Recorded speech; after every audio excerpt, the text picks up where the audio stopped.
வணக்கம்.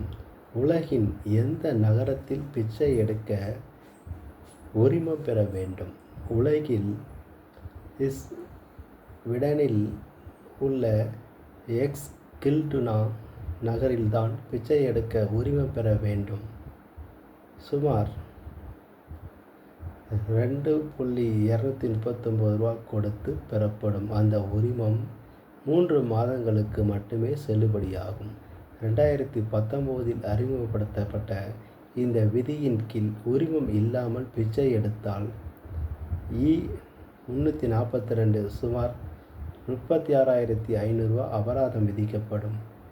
இந்த நரகத்தில் பிச்சை எடுப்பதற்கு முதலில் ஆன்லைன் அல்லது காவல் நிலையங்களில் விண்ணப்பிக்க வேண்டும். இதேபோல நமது இந்தியாவுக்கும் இந்த சிஸ்டம் வந்தால் நல்லாயிருக்கும் என்று நெல்லை மாவட்டத்திலிருந்து வாசகன் ரிப்போர்ட்டர் சார்பாக கூறிக்கொள்கிறேன்.